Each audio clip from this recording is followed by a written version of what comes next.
देखिए हम लोग देखते हैं विश्व व्यापार का हानि, यानी विश्व व्यापार का हानि क्या हुआ, तो देखिए उसको करा है कि विश्व बाजार के फैलते स्वरूप में यूरोपीय देशों को संपन्न के एक नए दौर में पैदा किया।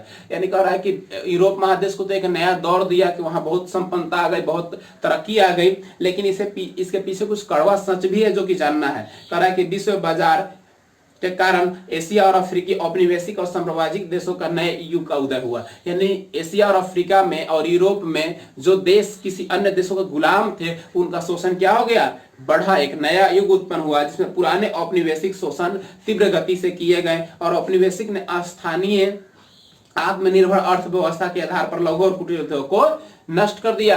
यानी जैसे आप लोग पढ़े हैं भारत वाले में कि भारत में लघु और कुटीर उद्योग को क्या किया, औद्योगिकरण के आने से नष्ट हो गए, बहुत सारे लोग बेरोजगार हो गए। इंग्लैंड के बारे में भी आप लोगों ने पढ़ा है। तो वही कह रहा है कि इसके आने से बहुत लोग जो गाँव में रहते थे, खेती करते थे या लघु या कुटीर उद्योग करते थे, उनके उद्योग बर्बाद हो गई, क्योंकि इसमें औपनिवेशिक क्रांति सफल हो रही थी और व्यापार में वृद्धि हो रही थी। अर्थव्यवस्था के साथ निकटता से औद्योगिकरण के लोग जीविका को छीन रहा था। यानी कह रहा है कि अर्थव्यवस्था के प्रगति के कारण लोग जो जीविका उपार्जन करते थे छोटे उद्योग करने से, तो बड़ी बड़ी कंपनियों में, बड़े बड़े फैक्ट्रियों में जो सामान बन रही थी वो सस्ते में बन रही थी और कम लागत से, कम मेहनत से बन रही थी, तो लोग उसी को खरीदते थे। और जो आम आदमी जो बनाता था वो कॉस्टली पड़ता था, तो उसको नहीं खरीदने लगे, जिसके कारण उसकी अर्थव्यवस्था चरमरा गई।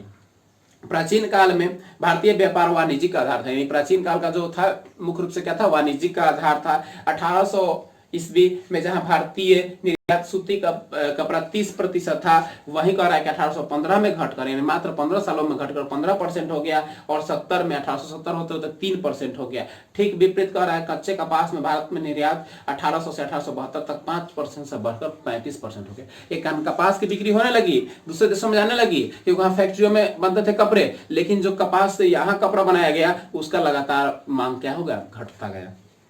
औपनिवेशिक विश्व व्यापार में कह रहा है कि भूखमरी, गरीबी और संकट को जन्म दिया। 1850 से 1920 के बीच में बड़े बड़े अकाल हुए, लाखों लोग मर गए, और बाजार में सांप्रदायिक प्रतिस्पर्धा के कारण यूरोपीय देश के बीच क्या होगा, यूरोपीय देश जो आगे तरक्की किया, और उसके बाद बहुत सारे राष्ट्र क्या होगा, उग्रता का जन्म हो गया। यानी बहुत सारे राष्ट्र उसके विरुद्ध क्या करने लगे कि औपनिवेशिक लाके हमारे यहाँ देश की स्थिति दयनीय कर दी, और इसी बीच में 2 विनाशकारी युद्ध का सामना करना पड़ा, जिससे मानवीय सभ्यता अस्त व्यस्त हो गई। इसी बीच में प्रथम विश्व युद्ध और द्वितीय विश्व युद्ध हुआ। अब देखिए प्रथम विश्व युद्ध और द्वितीय विश्व युद्ध का क्या व्यापारिक थी है, अब इसके बारे में हम लोग को दोनों विश्व युद्ध के दायरे को पढ़ना है।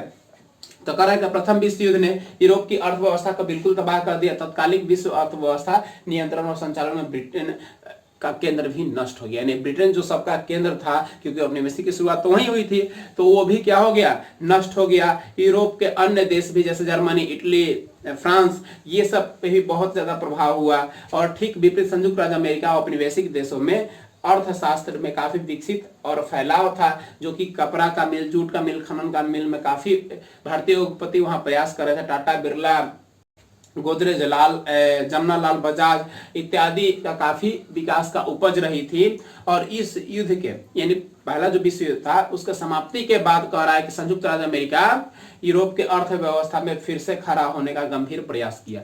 यानी पहला विश्व युद्ध के बाद चाहा कि यूरोप में फिर से हम क्या हो गए, अच्छा से खड़ा हो जाए, क्योंकि अमेरिका तो उत्तरी अमेरिका का महादेश है ही, दक्षिण अमेरिका, तो वो तो उसमें तो था ही, और चाह रहा था कि यूरोप में भी हम सबसे ताकतवर देश बन के खड़े हो जाएं। और 1920 से 27 के बीच में यूरोप और अमेरिका में आर्थिक प्रगति हुई, यानी काफी प्रगति भी हुआ 7 सालों में, और नवीन तकनीकी के आधार पर नए उद्योग का विस्तार हुआ। अमेरिका अपने प्रगति और अपने कंपनी से काफी लाभ कमा रहा था और खुद सरकार को भी दे रहा था। पर कि यूरोप देश काफी कर्ज लेना लगे थे, यानी अमेरिका से काफी यूरोपीय देश क्या लेने लगे थे, कर्ज लेने लगे थे। अमेरिका में 3 क्षेत्र, कृषि, आवास और निर्माण, काफी प्रगति थी। ये स्थिति लंबा नहीं चल पाया, यानी खूब लोन दिया, खूब पैसा दिया अन्य देशों को, लेकिन ये स्थिति लंबा नहीं चल पाया। और 1929 आते आते दुनिया की सभी आर्थिक संकट के दायरे में घिर गए, और उसके बाद पहले कभी अनुभव, यानी ऐसा उसने कभी अनुभव नहीं किया था कि हम भी आर्थिक मंदी में आ जाएंगे। अब पढ़ते हैं आर्थिक मंदी का कारण क्या था, आर्थिक मंदी का कारण और उसका प्रभाव क्या रहा। ठीक है, तो कह रहा है कि 1929 में विश्वव्यापी आर्थिक मंदी था। 1929 में देखिए कोरोना के बाद भी एक विश्वव्यापी मंदी होगी, लेकिन देखिए कितना बड़ा होता है, इससे बड़ा होता है या छोटा होता है। तो 1929 में कह रहा है कि आर्थिक मंदी के बुनियादी कारण स्वयं अपने अर्थव्यवस्था के स्वरूप में समाहित हुए और इस महायुद्ध के 4 वर्षों में यूरोप को भी छोड़कर बाजार आर्थिक व्यवस्था में भी विस्तार कर लिया, यानी सीधे सीधे सब जगह फैल गया और इसके मुनाफे बढ़ने चलते हैं। और दूसरी तरफ अधिकांशतः लोग गरीबी और आवास से प्रेरित होते गए, यानी बहुत लोग गरीबी और भूखमरी से मरते गए। नवीन तकनीकी प्रगति को बढ़ाने में मुनाफा के कारण उत्पादन में काफी भारी वृद्धि हुई, लेकिन ऐसी स्थिति में उत्पादन मतलब किस लिए किया जाए, कोई खरीदने वाला ही ना। खूब बना लिया तकनीकी का उपयोग करके अमेरिका, लेकिन खरीदने वाला कोई था ही नहीं। कौन खरीदेगा, पैसा किसी के पास नहीं है। इसी में देखिए एक नया चीज दिया हुआ है, शेयर बाजार, यानी वैसा स्थान जहां व्यापारिक और औद्योगिक कंपनियां बाजार मूल्य का निर्धारण करती है। शेयर बाजार वाला पूछता है तो वैसा स्थान जहां पर व्यापारिक कंपनियां क्या करते हैं, मूल्य का निर्धारण करती है कि कितना कितना इसका बढ़ेगा घटेगा। फिर है सट्टेबाजी। सट्टेबाजी गांव देहात में भी खेलता है लोग, जुआ। कंपनियों में पूंजी लगाकर उसका हिस्सा खरीद कर ताकि उसके मूल्य बढ़ने पर पुनः उसे बेच सके, क्या होता है, सट्टेबाजी होता है। ये सब सट्टाबाजी के तहत आता है।